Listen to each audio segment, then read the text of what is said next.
I think, now this is doubtless controversial, but I think that the best thing that the Roman Catholic Church could do to get past these sorts of current problems would be to eliminate priestly celibacy. In the Uniat Church, Catholic priests are allowed to have wives. And I think this has placed celibacy, I think has placed a burden upon these men that is so unsustainable that it helps to foster this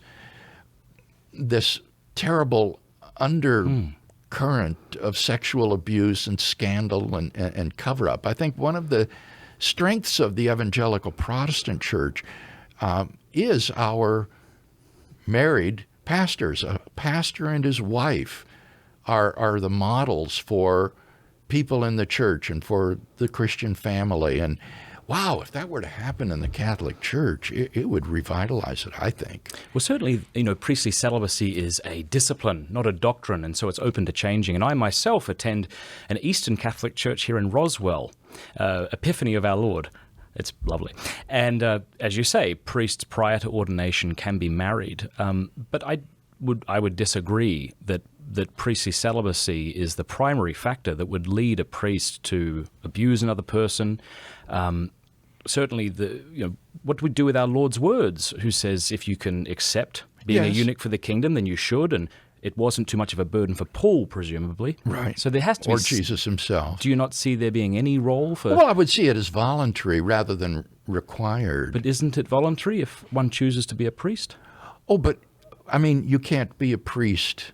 That's true. You can't be a priest in the Western Church and be married unless you're kind of converting from Anglicanism. And yet there's a precedent for that, as you say, in Eastern Catholicism. Yeah, that's been the tradition. Yeah, and we have married Western priests who say convert from Anglicanism and the like. Yeah, but then I think us in the Church too. We look at.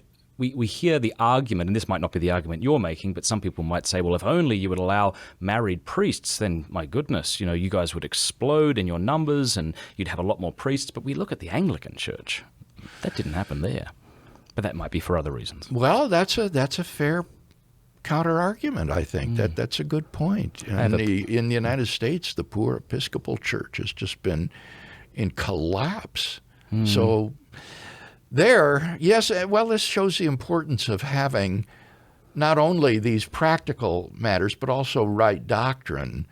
And as churches like the Episcopal Church have become increasingly unbiblical in the doctrine, there's just no reason, if you're a parishioner, to get up in the dark and the cold on a Sunday morning and go worship somebody that isn't there. Yeah. Hey, if you enjoyed that clip, you will absolutely love the full interview, so click right there to enjoy the whole thing. Also, a big thanks to these groups who made that interview possible. Learn more in the show notes below about these guys. They're absolutely incredible and honored to have them as sponsors. Oh, and also, if you haven't subscribed yet, click subscribe and then that bell button. That way YouTube will be forced to let you know when we put out more content.